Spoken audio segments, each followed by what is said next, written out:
some reason, I'm looking through the San Jose Mercury in the just random stuff section for sale. And I see world's first video game, computer space. No price, just call. I'm like, wow, I'm pretty interested in this. So I called the guy. I said, so you got a computer space? Yeah. He goes, yeah. First game ever. Okay, great. What color is it? And he goes, well, what color do you want? I'm like, wow, this is getting very interesting, because who has a whole bunch of computer spaces, and who would know that they came in all these different colors? He goes, I got a yellow, a solid blue, metal flake blue, and metal flake red. And he goes, a whole bunch of other games too. Okay, great. Want to come up and see them. These were in a Quonset hut on a sunflower seed farm off of Highway 80 in Dixon, California, halfway between, you know, the Bay Area and Sacramento. And these things hadn't been moved in, you know, probably since 1975. And so I got in touch with Nolan and showed him the pictures and scratched his head, and then like a light bulb went off in his head. He goes, these were Ted Dabney's. These were Ted Dabney's units. This was his route. When he left, he took a route that we had, and he goes, this yellow one's the first one. He goes, I know it. That yellow one is the very first one. I kept the first one, which is a beautiful yellow computer space, and I kept Pong number 46, and we got the rest of them running and working as good as we could. We got it all for $5,000. I don't regret the purchase one bit. Not for a minute.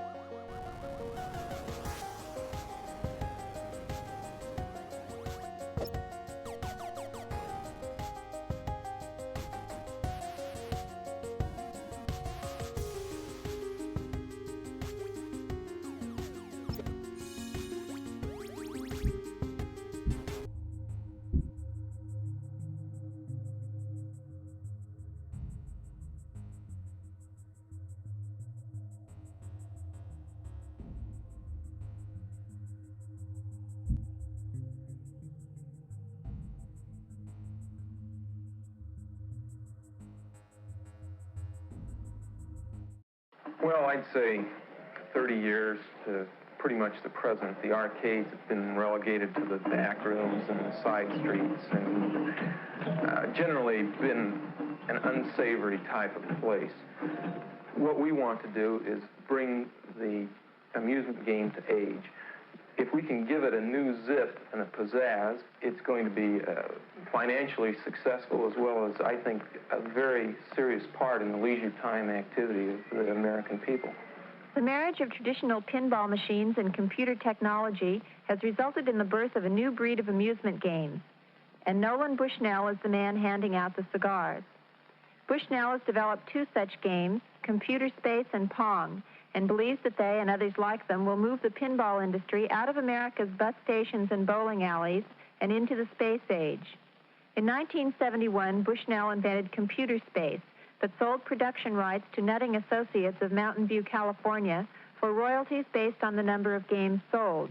It proved a good deal for both parties. Sales already exceed 1,500 machines. Computer Space, like Pong, sells for around $1,000 and is played on the screen of a standard television set, which has been programmed to display the desired game. In Computer Space, the player controls a rocket ship, which is trying to shoot down enemy flying saucers while avoiding their missiles.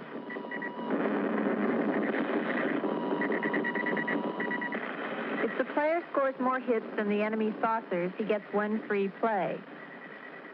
By the time Bushnell invented Pong in 1972, he was able to form his own company, Syzygy Corporation in Santa Clara, California, to produce the game.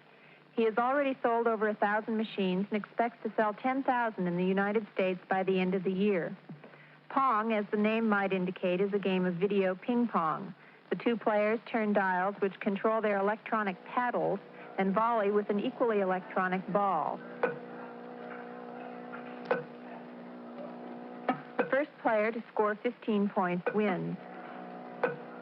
While Bushnell did design and program both his games, the technology he uses dates back to the late 1950s. Thanks to research by the Defense Department in the wake of Sputnik, Bushnell is now able to act out his dream of a nation inhabited by thousands of Pong and computer space games. The government spent millions of dollars on this technology, and as a result, now it's cheap enough that we can put it into a game and sell it for 25 cents for a few minutes and make $1 out of it. It's something that the research and development really was done many years ago, and now it's cheap enough that with PC boards and integrated circuits, we can use that technology to our advantage. The basic electronic unit of Bushnell's games is the integrated circuit. Each of these small chips is capable of storing large amounts of information.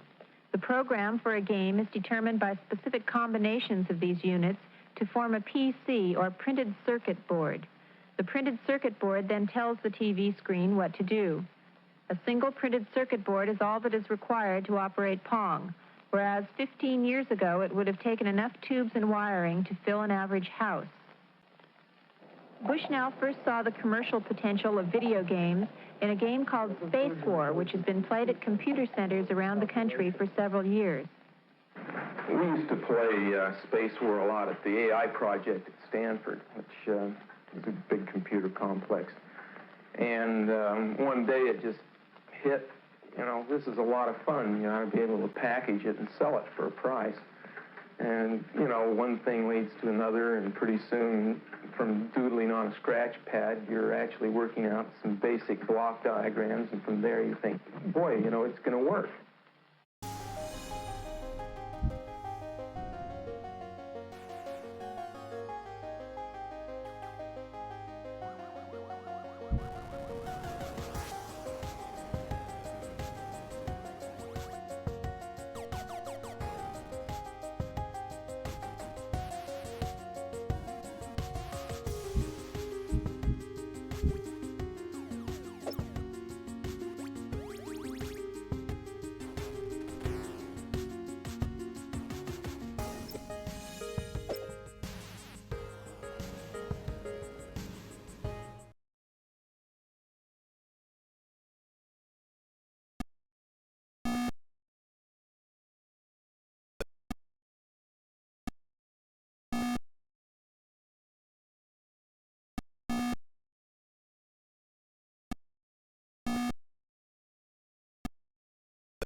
You know what the Atari motto is?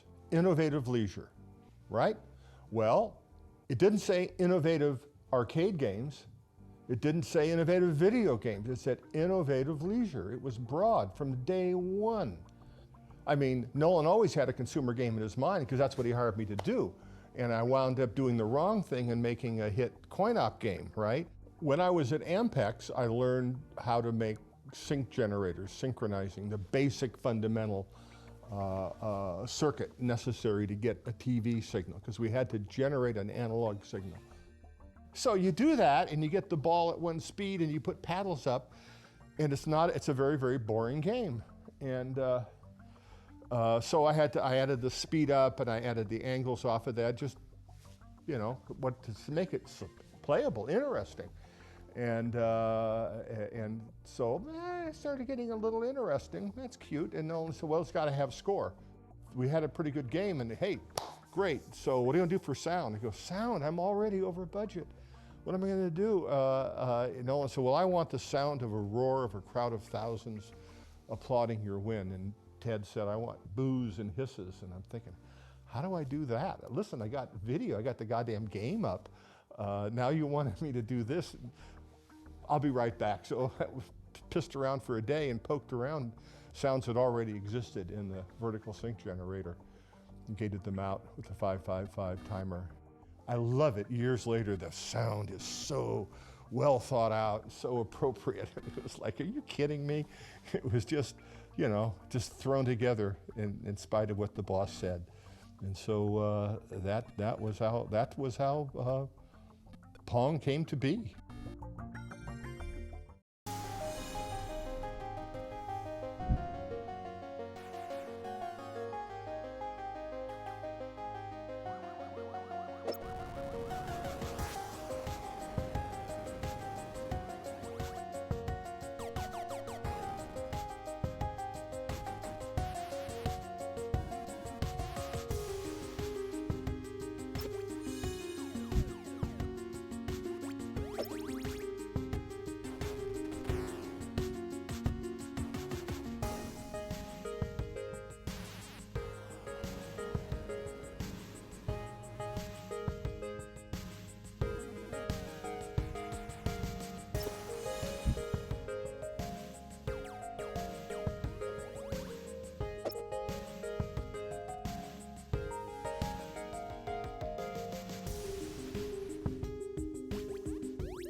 So everybody's heard the Pong story.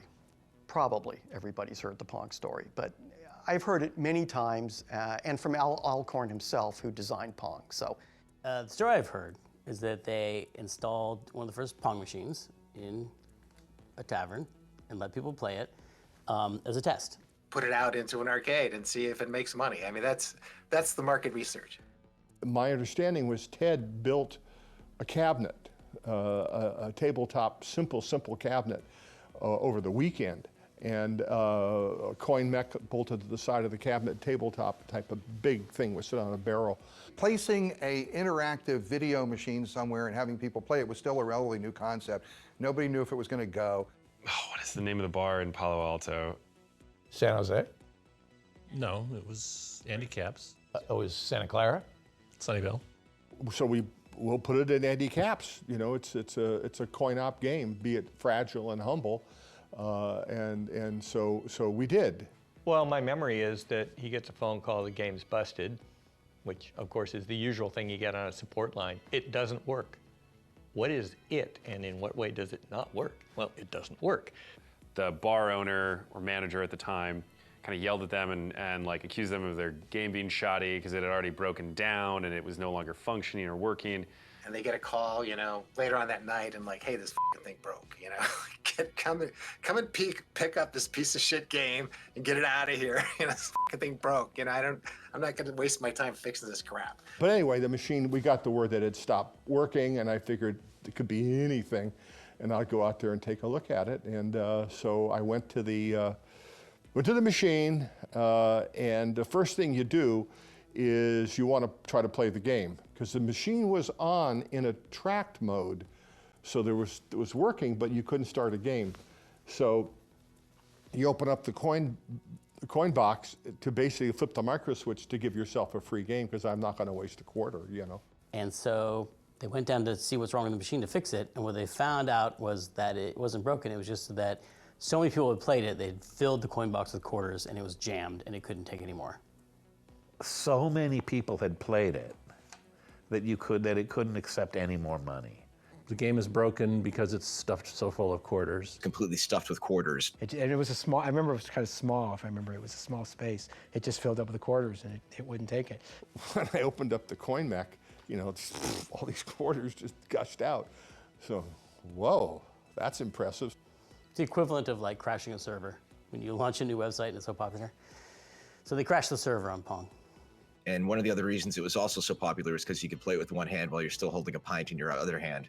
And that also was one of those things that, you know, eventually many, many years later led to the rise of the fun barcades that we have, you know, and we can enjoy now. As Al will always say with a little, you know, twinkle in his eye, he goes, "This is a problem I can fix." Basically, the way it worked was you take the money, the deal you have, and you split the take with the owner of the bar. And so I did that, and I had this sack of quarters, and the next day I come into work and I said, I got the machine fixed, and here's the problem. Goddamn thing's making too much money. And really? But it was one of those great moments where something that supposedly was failing was actually such a huge success that no one could recognize. It was truly the ugly duckling version of technology. Because remember, Nolan thought, he was like, this is just a placeholder until we get to design the really good game, because who's going to play this stupid shit-ass game? They went on to produce all of these classic, memorable arcade titles for years that allowed the company to survive and be so much more than a one-hit wonder. So that's my understanding of the history of Pong. It's a great story if it's true. When a story is good, you know there's some doubt about it. Like, well, that's too good to be really true. It's probably a boring version of it that's actually true. You know, it sounds realistic to me. You know, I mean, I've kind of seen that happen in my own. And when you do get a really great game, the coins will just overflow, and you know, it's kind of a cool feeling. Anyway, that's how that all happened. Yeah. Anyway.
Laser. Health. Laser. Range. Health. Shot.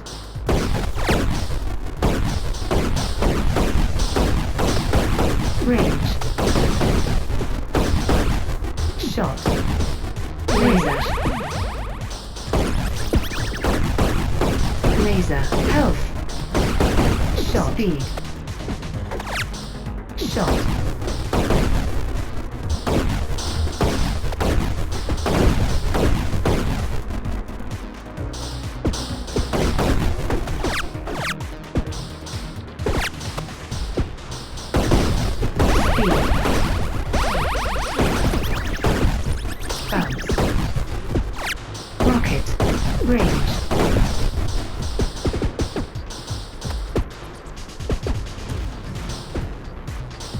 Speed. Range. Laser. Rocket. Shot. Range. Speed. Rocket. Shot. Range. Shot. Health. Shot. Rocket. Range. Shot. Health. Laser. Range. Range. Laser. Speed. Health. Speed. Shot. Range. Bounce. Range. Rocket. Laser. Speed. Shot. Range. Bounce. Laser. Rocket. Range. Shot.